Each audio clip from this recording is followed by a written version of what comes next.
Hi hello ಸ್ನೇಹಿತರೆ, ಈ ವಿಡಿಯೋನಲ್ಲಿ ನನಗೆ ಸೆಕೆಂಡ್ ಪಿ ಯು ಸಪ್ಲಿಮೆಂಟ್ರಿ ಕೂಡ ಫೇಲ್ ಆದರೆ ಯಾವ ರೀತಿ ಓದಬೇಕು, ಸ್ಟ್ರಾಟಜಿ ಏನೇನೋದನ್ನು ನಾನು ನಿಮಗೆ ಇಂದಿನ ವಿಡಿಯೋನಲ್ಲಿ ಹೇಳ್ತೀನಿ.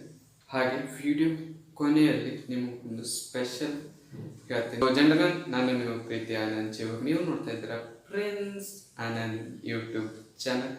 Let's rule on the intro.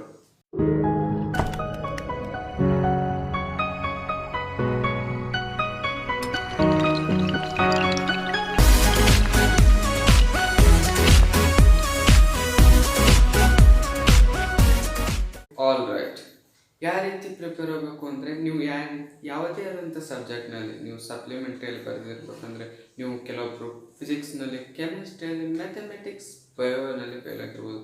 ಇನ್ನು ಕೆಲವೊಬ್ಬರು ಇಂಗ್ಲೀಷ್ ಆರ್ ಕನ್ನಡ, ಯಾವುದೇ ಆದಂಥ ನೀವು ಪರ್ಟಿಕ್ಯುಲರ್ ಸಬ್ಜೆಕ್ಟ್ನಲ್ಲಿ ಫೇಲ್ ಆಗಿರ್ತೀರಲ್ವ, ಆ ಪರ್ಟಿಕ್ಯುಲರ್ ಸಬ್ಜೆಕ್ಟ್ಗೆ ನೀವು ಪ್ರಿಪೇರ್ ಆಗ್ತಾವೆ. ಈಗ ಯಾವ ರೀತಿ ಪ್ರಿಪೇರ್ ಆಗ್ಬೇಕಂತ ನಾನು ನಿಮಗೆ ಕೆಲವೊಂದು ಟಿಪ್ಸ್ನ ಹೇಳ್ತೀನಿ. ಸೊ ಫಸ್ಟ್, ನಿಮಗೆ ಟೈಮ್ ಇದೆ.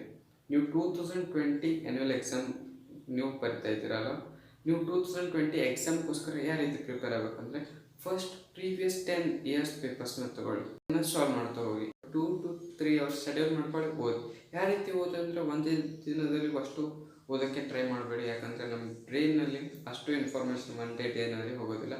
ಸೊ ಸ್ಟಡಿ ಬ್ರೇಕ್ಸ್ನ ತೊಗೊಳ್ಳಿ. ಕೆಮಿಸ್ಟ್ರಿಯಲ್ಲಿ ಫೇಲ್ ಆಗಿದ್ದರೆ, ಇಲ್ಲ ಯಾವುದೇ ಕೆಮಿಸ್ಟ್ರಿ, ಫಿಸಿಕ್ಸ್, ನೀವು ಯಾವ ಸಬ್ಜೆಕ್ಟ್ನಲ್ಲಿ ಫೇಲ್ ಆಗಿರ್ತೀರಲ್ಲ, ನೀವು ಏನು ಫಸ್ಟ್ ಟಾರ್ಗೆಟ್ನ ಫಿಕ್ಸ್ ಮಾಡಿ. ಟಾರ್ಗೆಟ್ 45 ಮಾರ್ಕ್ಸ್ ಟಾರ್ಗೆಟ್ ಮಾಡ್ಕೊಳ್ಳಿ. ಯಾಕೆ ನಾನು ನಿಮಗೆ 45 ಮಾರ್ಕ್ಸ್ ಟಾರ್ಗೆಟ್ ಹೇಳ್ತಾ ಇದ್ದೀನಿ ಅಂತ, 35 ಪಾಸಿಂಗ್ ಮಾರ್ಕ್ಸ್ ಇದೆ, ನಾನು ನಿಮಗೆ ಹೇಳ್ತಾ ಇರೋದು 45 ಮಾರ್ಕ್ಸ್. ನೀವು 45 ಮಾರ್ಕ್ಸ್ ಟಾರ್ಗೆಟ್ ಇಟ್ಟರೆ 5-6 ಮಾರ್ಕ್ಸ್ ಎಲ್ಲಾದರೂ ಗ್ರಾಮೆಟಿಕಲ್ ಮಿಸ್ಟೇಕ್, ಎಲ್ಲಿ ಏನಾದರೂ ನೆನಪು ಹೋದರೂ ಕೂಡ ನಿಮಗೆ 35 ಪಾಸಿಂಗ್ ಆಗೇ ಆಗ್ತದೆ ಅಂತ ಟಾರ್ಗೆಟ್ ಸೆಟ್ ಮಾಡಿ ಅಕಾರ್ಡಿಂಗ್ ಥ್ರೂ ಇಟ್ ಓದ್ತಾ ಹೋಗಿ. 10 years paper, make a proper schedule. Daily 2-3 hours ಓದಿ, ಅದನ್ನು ರಿವಿಷನ್ ಮಾಡಿ, ಪ್ರಾಕ್ಟೀಸ್ ಔಟ್ ಮಾಡಿ. ಈ ರೀತಿಯಾದ ಓದೋದ್ರಿಂದ ನಿಮಗೆ ಇನ್ನೂ ಟೈಮ್ ಇದೆ 2020 ಎಕ್ಸಾಮ್ಗೋಸ್ಕರ.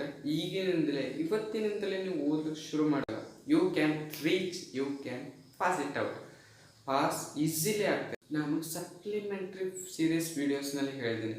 For example, physics, chemistry, mathematics, ಬಯೋಲಜಿಯಲ್ಲಿ ಫೇಲ್ ಆಗಿದ್ದರೆ, ಪರ್ಟಿಕ್ಯುಲರ್ ಸಬ್ಜೆಕ್ಟ್ನಲ್ಲಿ ನಿಮಗೆ ಸ್ಟ್ರಾಟಜಿ ಬೇಕಾದರೆ ಸಪ್ಲಿಮೆಂಟ್ರಿ ಸೀರೀಸ್ನಲ್ಲಿ ನಾನು ನಿಮಗೆ ಎಲ್ಲ ಹೇಳಿದ್ದೀನಿ.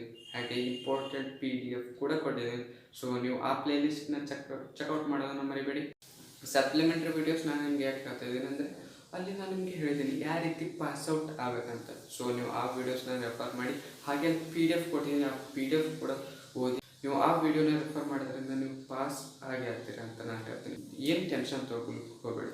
ಯಾಕೆ ಕೆಲವೊಬ್ಬರಿಗೆ ಏನು ಅನಿಸುತ್ತೆ, ನಾನು ಮೇನ್ ಎಕ್ಸಾಮ್ನಲ್ಲಿ ಫೇಲ್ ಆಗಿದೆ, ಸಪ್ಲಿಮೆಂಟ್ರಿ ಎಕ್ಸಾಮ್ ಕೂಡ ನಾನು ಫೇಲ್ ಆಗಿದೆ, 2020 ಎಕ್ಸಾಮ್ನಲ್ಲಿ ನಾನು ಏನು ಪಾಸ್ ಆಗ್ತೀನಿ, ಬೇರೆಯವ್ರು ಏನಂತಾರೆ. ನಾನು ನಿಮ್ಗೆ ಒಂದು ಎಕ್ಸಾಂಪಲ್ ಕೊಡ್ತೀನಿ. ಒಂದು ಸಿಂಹ ಇರುತ್ತೆ. ಆ ಸಿಂಹ ಒಂದು ಲಾಯನ್, ಅದು ತಮ್ಮ ಬೇಕಾಗಿರುವಂಥ ಪ್ರಾಣಿನ ಬೇಟೆ ಆಡಬೇಕಂದ್ರೆ ಒಂದು ಸ್ಟೆಪ್ನ ಹಿಂದೆ ತಗೋತ್ತೆ. ಅದು ಡೈರೆಕ್ಟ್ ಹಾಗೆ ಜಂಪ್ ಮಾಡಿ ಅದನ್ನು ತಿನ್ಬೋದು, ಬಟ್ ಅದು ಮಿಸ್ ಔಟ್ ಆಗ್ಬೋದು ಯಾವುದು ಬೇಕಾಗಿರುತ್ತಲ್ಲ ಅದನ್ನು. ಸೊ ಅದಕ್ಕಾಗಿ ಆ ಸಿಂಹ ಏನಾಗುತ್ತೆ, ಒಂದು ಸ್ಟೆಪ್ ಹಿಂದೆ ಬಂದು ಹಾರಿಬಿಡುತ್ತೆ. ಆವಾಗ ಆ ಪ್ರಾಣಿನ ಬೇಟೆ ಆಡುತ್ತೆ. ಇದರ ಅರ್ಥ ಏನಂದರೆ, ನೀವು ಫೇಲ್ ಆಗಿರ್ಬೋದು, ಒಂದು ಸ್ಟೆಪ್ ಹಿಂದೆ ಬಂದಿದ್ರೆ. ಸೊ ನೀವು ಈ ರೀತಿ ಜಂಪ್ ಮಾಡ್ಬೇಕಂದ್ರೆ ಪಾಸಿಂಗ್ ಅಲ್ಲ, ಪಾಸಿಂಗ್ಗಿಂತ ಜಾಸ್ತಿ ಸ್ಕೋರ್ ಮಾಡಿ. ಈಗೇನಾಗಿರುತ್ತೆ ಅದನ್ನೆಲ್ಲ ಬಿಟ್ಬಿಡಿ. ನೀವು ಅದನ್ನು ತಲೆಯಲ್ಲಿ ಇಟ್ಕೋಬೇಕು. ಯಾಕಂದರೆ ಡಿಸ್ಟ್ರಾಕ್ಷನ್, ಡಿಮೋಟಿವೇಟ್ ಆಗಿರ್ತಾರೆ. ನನ್ನ ಕಲಿತಾಗಿಲ್ಲ, ಈ ಸಲ ಆಗಲ್ಲ, ನನ್ನ ಕಲಿತು ಸಲ ಆಗಿಲ್ಲ, ಈ ಸಲ ಏನಾಗುತ್ತೆ, ಅದನ್ನೆಲ್ಲ ತಲೆಯಲ್ಲಿ ಇಟ್ಕೋಬೇಡಿ. ಈ ಸಲ ನಾನು ಮಾಡ್ತೀನಿ, ಈ ಸಲ ನಾನು ಪಾಸ್ ಆಗಿ ಆಗ್ತೀನಿ ಅಂತ ಒಂದು ಸ್ಟ್ರಾಂಗ್ ಪಾಸಿಟಿವ್ ಮೈಂಡ್ ಸೆಟ್ನೊಂದಿಗೆ ಬಿ ಪಾಸಿಟಿವ್, ಬಿ ಎನರ್ಜೆಟಿಕ್. ನೀವೇ ಮೋಟಿವೇಶನ್ ಮಾಡ್ಕೊಳ್ಳಿ. ನಾನು ನಿಮಗೆ ಒಂದು ಸ್ಮಾಲ್ ಹೇಳೋಣ, ನಿಮ್ಗೆ ಯಾರು ಏನಂತಾರಲ್ಲ ಅವ್ರಿಗೆ ಅಷ್ಟು ಮಂದಿಗೆ ನೀವು ಡೈರೆಕ್ಟ್ ರಿಯಾಕ್ಟ್ ಮಾಡಬೇಡಿ. Work in silence, let your success speak. ಯಾರು ನಿಮ್ಗೆ ಅಂದಿರ್ತಾರಲ್ಲ ನೀವು ಪಾಸ್ ಆಗಿಲ್ಲ, ಇನ್ನು ಮುಂದೆ ನೀ ಏನು ಪಾಸ್ ಅಂತ ಅಂತ, ಅವರಿಗೆ ನೀವು ವರ್ಕ್ ಇನ್ ಸೈಲೆನ್ಸ್ ಒಳಗೆ ವರ್ಕ್ ಮಾಡಿ. ಅವರಿಗೆ ನೀವು ನಿಮ್ಮ ರಿಸಲ್ಟ್ ಬಂದ ತಕ್ಷಣ ನಿಮ್ಮ ಮಾರ್ಕ್ಸೇ ಮಾತಾಡುತ್ತೆ. Work in silence, let your success speak. ನಾನೊಂದು ಸ್ಪೆಷಲ್ ಹೇಳ್ತೀನಿ ಅಂದರೆ, ಏನೋ ಸ್ಪೆಷಲ್ ಅಂದರೆ, ನಾಳೆ ನನಗೆ ಸ್ಪೆಷಲ್ ಡೇ ಇದೆ. ನಾಳೆ ನನ್ನ ಹುಟ್ಟಿದ ದಿನ ಇದೆ. ಅದರಿಂದ ಸೊ ನಾಳೆ ಲೈವ್ ಬರ್ತಾ ಇದ್ದೀನಿ. ನಿಮ್ಮೆಲ್ಲರ ಬ್ಲೆಸ್ಸಿಂಗ್ ನನಗೆ ಬೇಕು. ನಾಳೆ ಲೈವ್ ಬರ್ತಾ ಇದ್ದೀನಿ. ಯಾವಾಗ ಯಾವಾಗ ಬರ್ತಾ ಇದ್ದೀನಿ ಅಂತ ಕಮ್ಯುನಿಟಿ ಟ್ಯಾಬಲ್ಲಿ ನಾನು ಮೆನ್ಷನ್ ಮಾಡಿರ್ತೀನಿ. ಇದಾಗಿತ್ತು ಇಂದಿನ ವಿಡಿಯೋ ಇಷ್ಟ ಆದರೆ ವಿಡಿಯೋನ ಲೈಕ್ ಮಾಡಿ, ನಿಮ್ಮ ಸ್ನೇಹಿತರಿಗೆ ಶೇರ್ ಮಾಡಿ, ಚಾನಲ್ನ ಸಬ್ಸ್ಕ್ರೈಬ್ ಮಾಡೋದ್ರ ಮೇಲೆ ಬಿ ಬೋಲ್ಡ್ ಬಿ ಪಾಸಿಟಿವ್. ಅಲ್ಲಿವರೆಗೂ ಬರ್ತೀನಿ. ಬಾಯ್ ಸ್ನೇಹಿತರೆ.